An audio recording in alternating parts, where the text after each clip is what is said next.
네, 안녕하십니까. 한국거래소 ES지원부에서 ESG 공시 실무를 담당하고 있는 손재식 팀장입니다. 제가 오늘 발표드릴 주제는 기업 지배구조 보고서 작성 기준 개선안과 과제인데요. 이에 대해서 먼저 지배구조 보고서 개요와 지난 3월 금융당국과의 협의를 통해서 시행된 가이드라인 개정 사항에 대해서 간략히 설명드리고 다음으로 지배구조 보고서의 작성 시 유의사항과 지배구조 보고서 의무화 이후 지난 3년간 성과와 과제에 대해서 설명드리고자 합니다. 먼저 지배구조 보고서 개요에 대해서 간략히 설명드리겠습니다. 지배구조 보고서는 COE 방식의 자율공시 형태로 도입된 이후에 2019년부터 자산규모 2조 원 이상의 코스피 상장 기업에 대해서 의무공시로 적용되어서 3년 동안 시행해 오고 있습니다. 올해가 4년차 시행하는 해입니다. 한국거래소는 지배구조 보고서에 대한 가이드라인을 제정하고 있으며 올해 3월 일부 개정하였습니다. 참고로 금융회사가 연차 보고서를 제출하는 경우에는 지배구조 보고서 제출을 면제하고 있습니다. 지배구조 보고서 의무공시 대상은 단계적으로 확대해서 올해는 자산규모 1조 원 이상의 코스피 상장사로 확대되고 2026년도에는 모든 코스피 상장사에 대한 공시 의무화를 계획하고 있습니다. 의무공시 기업이 지배구조 보고서를 제출 시한인 5월 말까지 제출하지 않거나 공시 내용이 허위인 경우에는 기업은 불성실 공시법인으로 지정되게 됩니다. 또한 잘못 기재하거나 중요한 사항이 기재되지 않아서 거래소가 정정 공시를 요청할 수 있는데요. 이때 기업이 이를 따르지 않으면 역시 해당 기업은 불성실 공시법인으로 지정되게 됩니다.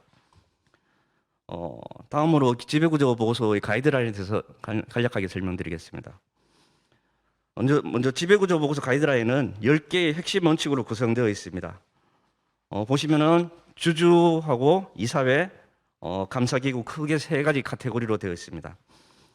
기업은 가이드라인에 따라서 주주이사회 감사기구와 관련하여 보고서를 작성하여야 합니다. 그리고 가이드라인은 앞서 말씀드린 10개 핵심 원칙에 대하여 28개 세부 원칙을 기재하도록 하고 있습니다. 근데 여기서 중요한 것은 28개 세부 원칙은 기업이 반드시 준수해야 되는 사항이 아니고 공고사항입니다. 미준수하는 경우에는 그 상황과 사유를 기재하면 됩니다. 그래서는 세부 원칙을 미준수하였다고 정정 공시를 요청하지는 않습니다. 오히려 객관적으로 볼 때 준수하지 않았는데도 불구하고 준수하였다고 기재하는 경우에 정정 공시를 요청합니다. 아울러 가이드라인에 따라서 기업은 15개의 핵심 지표를 기재하여야 합니다. 15개 핵심 지표는 앞서 기업이 기재한 주주, 이사회, 감사기구와 관련한 사항 중에 기업이 반드시 준수하도록 공고하고 있는 중요 지표로서 그 준수 여부를 O 또는 X로 표시해야 됩니다. 마지막으로 지배구조 보고서 점검 절차에 대해서 설명드리겠습니다. 기업이 5월 말 제출 시한까지 지배구조 보고서를 제출한 이후에 그래서는 한국기업지배구조원과 공동으로 보고서를 전수 점검합니다. 다 읽어봅니다, 저희들이. 그리고 이후 8월 중에 기업의 기재사항에 대하여 정정공시 요구 또는 가이드라인 준수와 관련한 요청서를 발송할 예정입니다. 그리고 10월 중에 보고서 평가 결과를 공표하고 우수공시법인을 시상할 예정입니다. 다음으로 올해 3월 초 시행된 가이드라인 개정 사항에 대하여 설명드리겠습니다. 이번 개정은 가이드라인의 큰 틀은 유지했습니다. 큰 틀은 유지하고 그간 개정 수요를 반영해서 기업의 소유구조 변경 시 주주권리 보호 강화, 포괄적 이사의 의견 관련 정보 공개 강화, 감사위원회 미설치 기업의 향후 설치 계획 기재, 그다음에 가이드라인 기재 기준 명확화를 중심으로 개정하였습니다.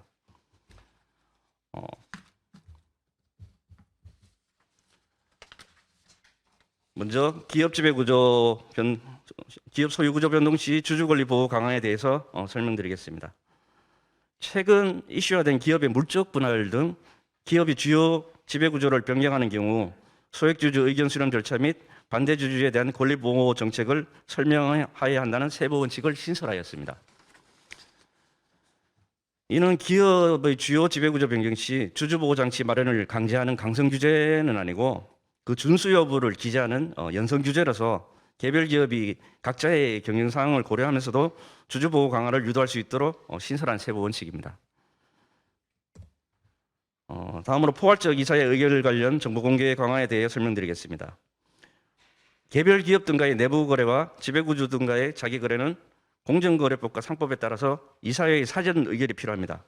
근데 이 경우에 기업은 실무상 관행으로 연초에 이사회의 거래 총액을 한 번에 승인받은 후에 추후 개별 거래건에 대해서 승인 없이 이해관계자와 거래를 진행하고 있습니다. 이를 통상 포괄적 이사회 의결이라 합니다. 그런데 이 경우에 주주는 포괄적 이사회 의결에 따른 이해관계자들과의 거래 현황을 파악하기 곤란한 문제점이 그간 지속적으로 문제점으로 제기되어 왔습니다.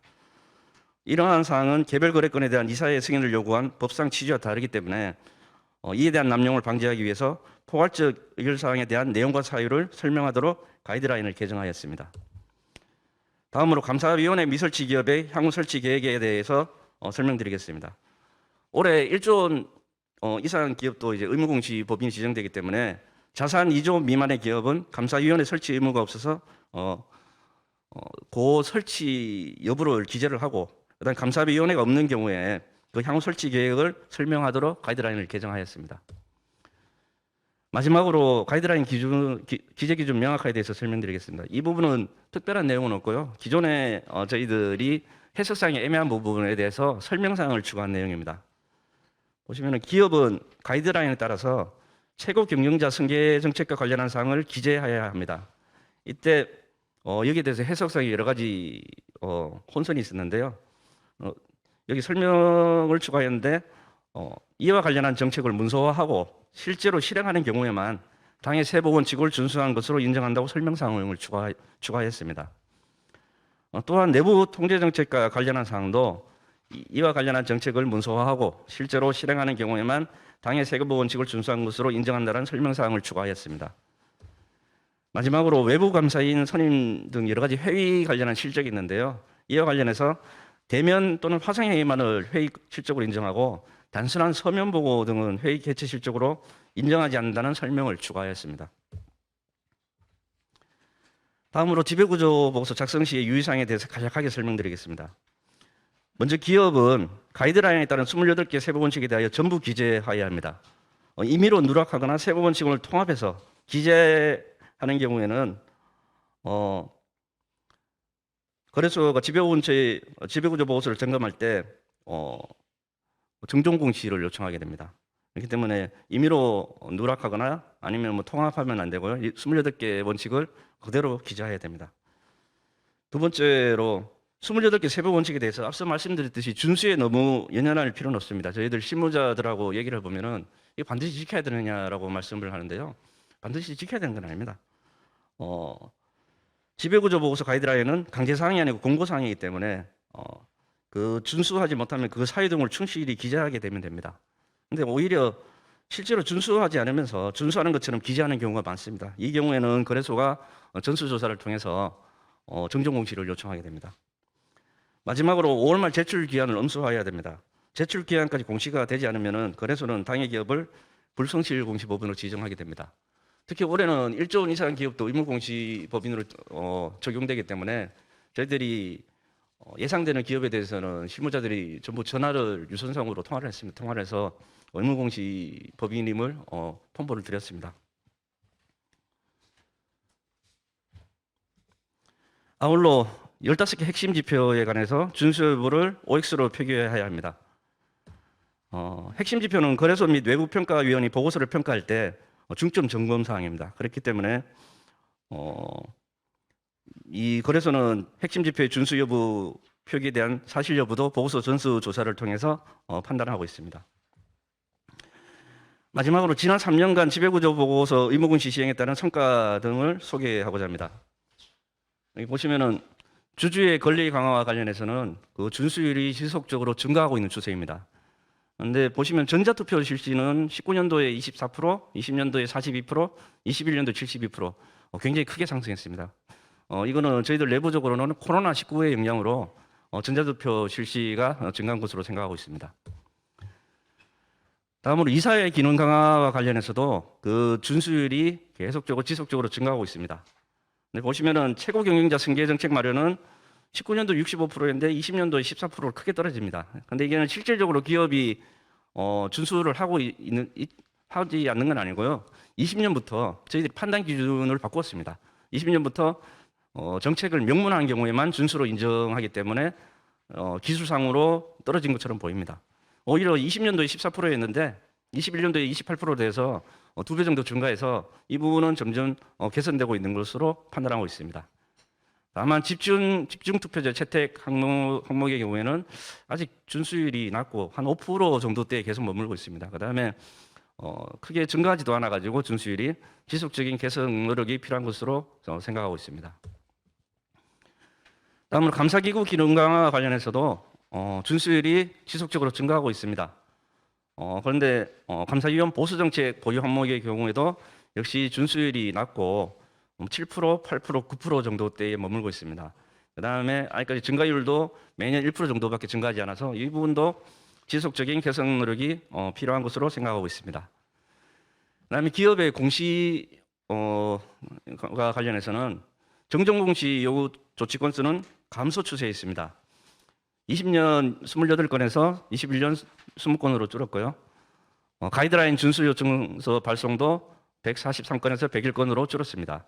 다만 단순 오기재하거나 뭐 착오가 있으면 저희들이 실무상으로 유선으로 통화를 합니다. 통화를 해서 이거 고쳤으면 좋겠다고 말씀을 드리는데요. 그 건수는 13건에서 34건으로 늘었습니다. 그래서 저희들이 판단하건대 기업들이 공시 보고서를 작성을 할 때 아주 중대한 오기재는 많이 줄어들고 있고요. 단순한 실수 정도만 조금 소폭 늘고 있는 것으로 판단하고 있습니다. 이와 같이 지난 3년간 지배구조 보고서 제출 의무화를 통해서 상장기업의 지배구조 투명성이 제고된 것으로 생각합니다. 그런데 지배구조 보고서를 도입한 지 아직 많은 시간이 지나지 않았고요. 향후 의무 대상 기업 확대 과정에서도 시행착오가 많을 것으로 예상됩니다. 특히 올해는 의무공시법인이 1조 원으로 늘어나기 때문에 뭔가 조금 더 혼선이 있다고 생각합니다. 그리고 저희 거래소는 향후에도 지배구조 보고서의 가이드라인을 개선해 나갈 생각입니다. 그런데 이 과정에서 이해관계자인 상장기업의 의견을 적극 청취하고자 합니다. 또한 가이드라인을 실무적으로 해석하고 기업 지배구조 보고서를 작성하는 실무 과정에서도 상장기업을 적극 지원하고자 합니다.